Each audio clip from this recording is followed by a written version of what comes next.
No Brasil, 96% das pessoas que cometem suicídio sofriam de algum tipo de transtorno mental que poderia ter sido tratado. Segundo a Organização Mundial de Saúde, a cada 40 segundos, uma pessoa comete suicídio.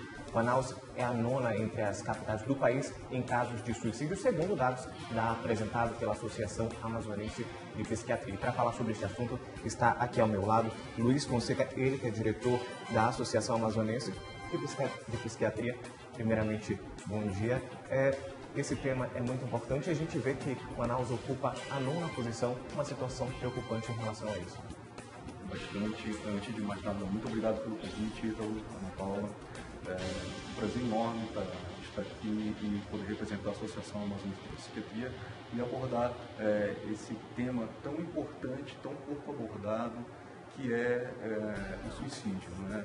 A gente ainda vê muito tabu, vê muito mito relacionado a isso, a gente acaba não conversando, as pessoas acabam não entendendo e não tendo um acesso, um atendimento adequado quando o assunto permeia o suicídio. Então, nós estamos aqui em Manaus, no Amazonas, encabeçando essa campanha do Setembro Amarelo, que é uma campanha mundial, abraçada pela Associação Brasileira de Psiquiatria e pelas suas federadas e núcleos. E aqui no Amazonas, a primeira vez, nós viemos a falar sobre o Setembro Amarelo. E sim, a gente tem tido aí casos crescentes de casos de suicídios no Amazonas.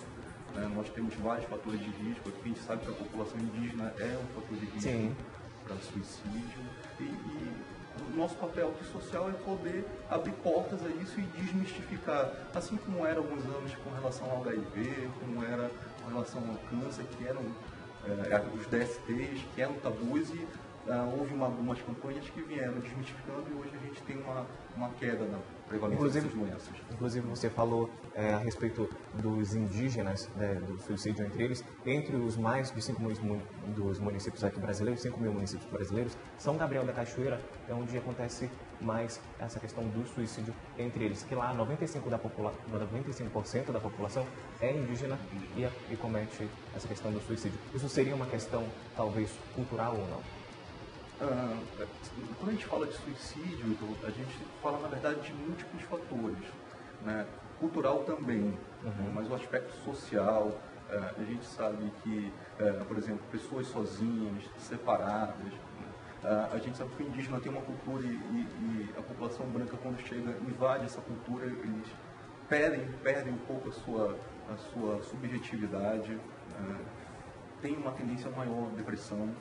E a gente vê, Luiz, que também está ligada à questão sobre drogas lícitas quanto ilícitas também, não é isso?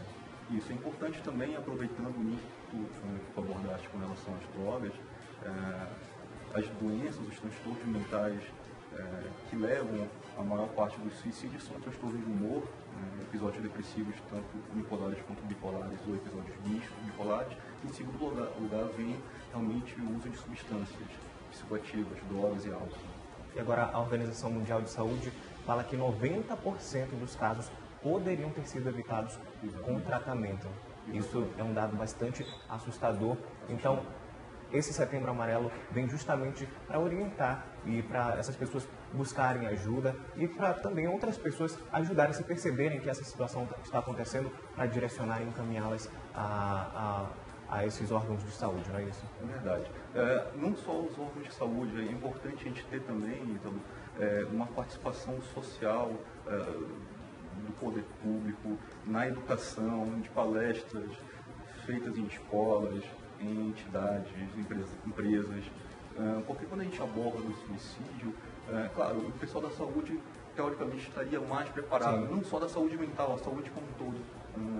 Mas também a gente precisa de uma educação, a gente precisa quebrar esse tabu. E hoje, aqui no Amazonas, nós estamos começando essa campanha, na verdade, quase terminando a campanha, o mês está acabando, e tendo uma adesão impressionante, perguntas, a população é muito curiosa, e às vezes medo, né? Não quero falar sobre isso. Isso aconteceu muito, a gente teve uma caminhada agora na Ponta Negra, uma panfletagem, a gente observou muito esse tipo de comportamento, assim, um medo de falar sobre esse tema que é o suicídio. Essa questão da adesão também a gente percebeu nas redes sociais que muitas pessoas abraçaram realmente essa causa. Então, se caso a pessoa quisesse conversar, partilhar algum tipo de sentimento, desse sofrimento, dessa angústia, poderia partilhar esse sentimento com outras pessoas. Então, a gente percebeu que realmente essas pessoas aderiram à causa. Verdade, e isso nos enche de satisfação, porque a gente está começando agora, na verdade, esse corpo técnico que assumiu a diretoria da Associação Amazonense de Psiquiatria é um mandato tampão, a gente já caiu mergulhando nesse Setembro Amarelo e eu queria agradecer aqui a Defensoria Pública do Estado do Amazonas, na pessoa do Dr. Ricardo Trindade, que abraçou essa causa junto com a gente e moveu mundos e fundos para divulgar esse Setembro Amarelo. Então, ainda bem, fico muito feliz que a população tenha aderido sim a esse movimento.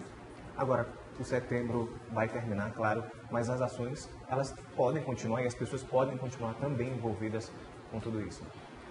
Perfeito.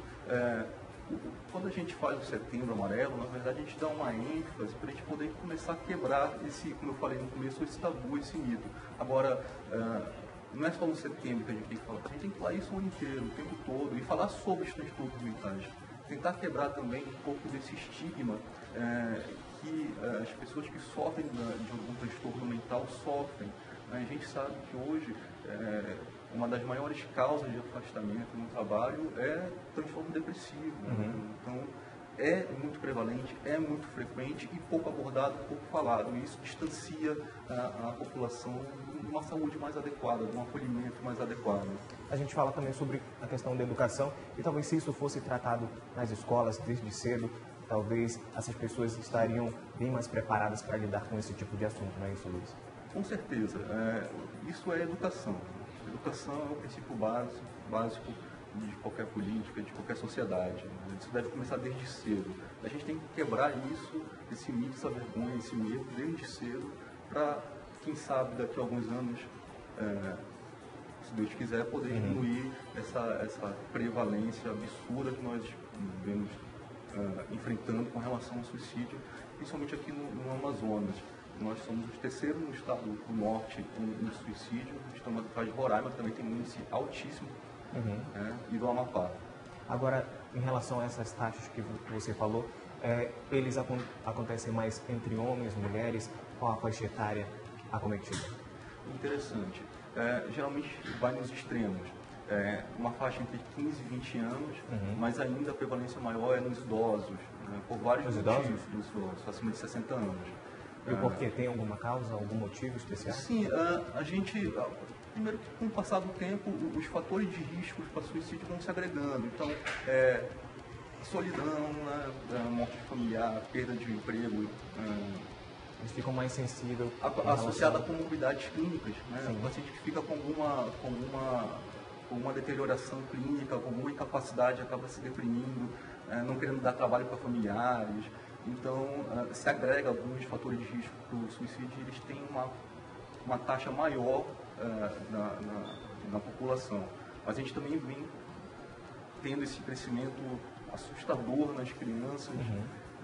E com relação a homens e mulheres, assim, as mulheres elas tentam mais o suicídio que os homens, porém, os homens acabam efetivando mais do que as mulheres, em torno de 3 vezes mais do que as mulheres.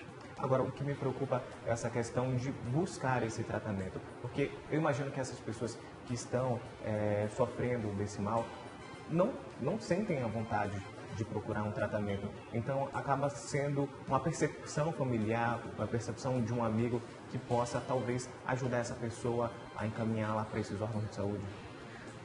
Então, perfeita pergunta. A gente sabe, e é por isso que a gente está botando aqui a cara e falando sobre o assunto, para as pessoas irem atrás, buscar, identificar. Realmente, algumas pessoas em alguns estados depressivos, elas não têm nem a vontade de procurar ajuda. A única vontade que elas têm, na verdade, é de ficar parado ou morrer, o desejo de morrer. Então, o importante é, independente de você ser da área da saúde ou não, é o acolhimento. E levar um profissional de saúde, a gente sabe, Ítalo, que em torno de quase 90% das pessoas que cometeram suicídio 6 meses antes procuraram alguma ajuda médica. Sim. Né? Então, assim, às vezes o próprio médico, ele tem medo, o médico não psiquiatra, ele tem medo, ele tem um receio de abordar o assunto. Então a gente precisa desenvolver aí, unir forças e desenvolver campanhas de psicoeducação na nossa sociedade. Agora, aqui na cidade de Manaus, quem quiser procurar algum tipo de ajuda, algum tipo de tratamento, pode ser encaminhado para onde? Então, a gente tem aqui no estado do Amazonas acesso à saúde pública, a psiquiatras pelo SUS. Eu, particularmente, eu não atendo ao SUS, mas tem excelentes colegas, excelentes profissionais que atendem. Nós temos Centro de Apoio Psicossocial, temos CAPES, nós temos um hospital ainda subestruturado, mas que ainda está em funcionamento. Mas tem sim, gente. E aquilo que eu falei também, qualquer profissional da saúde está capacitado a orientar e iniciar o tratamento. Teoricamente, a atenção primária ali, os postos de saúde, as casinhas de saúde, estariam com competência suficiente para abordar 90% e resolver 90% dos casos. Que é um número bastante grande. Gigantesco. Agora, é custoso em relação à economia, é custoso para o Estado prover essa questão desse tratamento? Olha, é um tratamento barato, na verdade. A gente tem medicações no SUS que resolvem a maioria dos casos, né? Mas a gente sabe, a medicação não só da psiquiatria são medicações caras, né? Nem tudo tem no público, mas sim, a gente consegue começar um tratamento adequado, consegue até mesmo atingir um controle da doença e, quem sabe, até mesmo a cura.